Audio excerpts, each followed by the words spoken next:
Emma, I hear you had quite the adventure this weekend. My weekend was also adventurous. I calculated the optimal temperature for toasting a marshmallow. It is 451 degrees Fahrenheit. Bleep. That's a great adventure, Ziggy. My family went to the top of a super-duper tall building, and we rode in a glass elevator all the way up. It was amazing seeing the whole city get smaller and smaller. It made me wonder, how do elevators work? That was a fantastic question, Emma, and we'll get right back to it after we say hello. Hoot hoot, and hello, my wonderful explorers, and welcome to STEM with Dr. Owl. Hi, everyone. Emma here. Greetings, human friends. Ziggy online and ready for science. Beep boop. It's wonderful to have you all with us. It feels like summer is officially here. It is. For lots of our friends, summer break has started. That's right, Emma. To celebrate, we're shifting to our summer schedule. We'll be bringing you new adventures of discovery every Monday, Wednesday, and Friday. And if you have any friends who love asking big questions and making amazing discoveries, we'd be so hoot happy if you told them about our show. New listener acquisition protocol engaged. Tell your friends. Beep.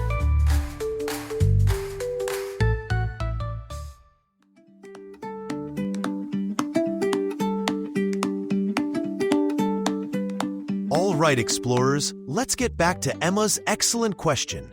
Emma, you were wondering how elevators can lift something so heavy like a box full of people. Yeah. How do they do it? Oh, I have computed the answer. The elevator is pushed up by a giant super strong pogo stick hidden at the bottom of the building. Boing, boing. Ho-ho. A very bouncy theory, Ziggy, but not quite. Elevators actually work using a few simple and very old ideas. The first one is a pulley. Imagine a wheel with a rope over it. Like at a flagpole? Exactly like that. But it's not just one rope. An elevator car hangs from many super strong steel ropes, all bundled together. Each single rope is strong enough to hold the whole car all by itself. Wow, that's super safe. It is. And those ropes go up and over a big pulley wheel at the top of the elevator shaft. An electric motor turns that wheel to pull the elevator up or let it down. But we must be really heavy. Doesn't the motor get tired? Ah, that's where the second secret ingredient comes in. A counterweight. On the other side of the pulley, attached to the other end of the ropes, is a super heavy block of weights. A counterweight? Is that like a giant cookie to make the elevator want to go up and get it? Cookies. Ho ho. Not quite, Ziggy. The counterweight weighs about the same as the elevator car when it's half full of people. Think of it like a seesaw. If you have a friend on the other side who weighs the same as you, it's super easy to go up and down, right? You barely have to push. Oh, I get it. The counterweight balances the elevator car, so the motor doesn't have to work so hard. It just has to give a little tip, one way or the other. Hoot hoot, you've got it. But the safety systems don't stop there. Have you ever noticed the metal tracks running up the sides of the elevator shaft? Those are called guide rails. Are they for racing robot snails? My snail bot is very fast. Bleep bloop race.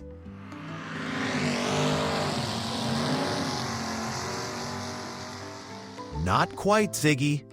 Those rails work with the elevator's most important superhero power, the safety brake.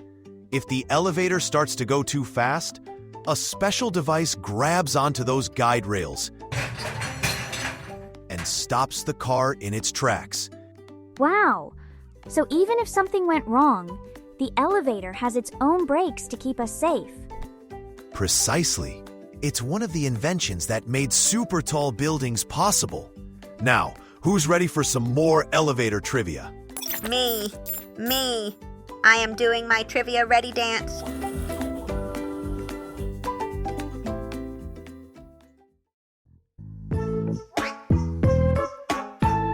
Okay, here we go. Elevators are one of the safest ways to travel. But what do you think they were first called a long, long time ago? Were they A, rising rooms, B, vertical vehicles, or C, people boxes?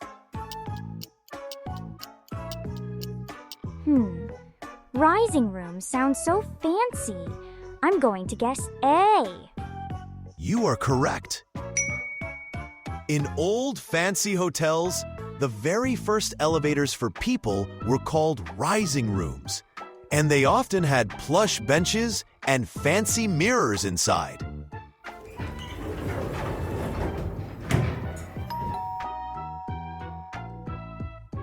Trivia from my circuits.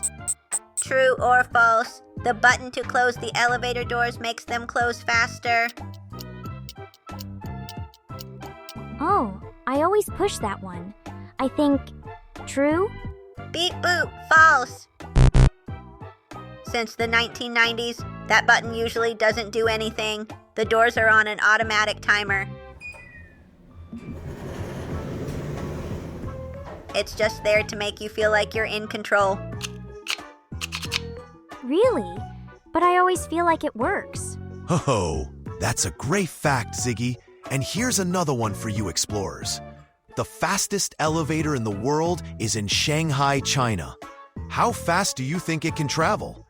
Is it A, as fast as a person running, B, as fast as a car on the highway, or C, as fast as a cheetah? Wow, as fast as a cheetah seems impossible, but I'll guess that one. C. You got it. It can travel at nearly 46 miles per hour, which is almost as fast as a cheetah. But it's not just about speed. Elevators can also be big. The world's biggest passenger elevator is in Mumbai, India. How many people do you think it can hold? A, 50 people, B, 100 people, or C, more than 200 people? Ooh, I'll guess C. More than 200 people. Correct. It can fit over 200 people inside at once. That's like putting an entire school assembly into one elevator. I would need that much room for my robot dance party. Bleep boop boogie. Ho ho ho, and I bet that would be a sight to see, Ziggy.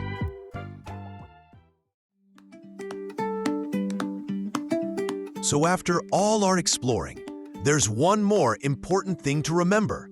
Even if an elevator stops, the safest place to be is inside the car while you wait for help. The doors have safety sensors, and there's an alarm button and a phone just for emergencies. Wow! So elevators are a super safe box with its own brakes, hanging from lots of ropes over a pulley wheel, balanced by a heavy counterweight, and powered by a motor. That's a perfect summary, my brilliant explorer. You've learned something truly uplifting today. Uplifting. Bleep boop. Ha ha ha. I get it. My humor circuits are activating. That's all the time we have for today, my curious friends. Keep asking questions, keep exploring, and remember, science is all around us. Until next time, hoot hoot! Bye, everyone! Okay, but I still think the pogo stick idea is more fun. Boing.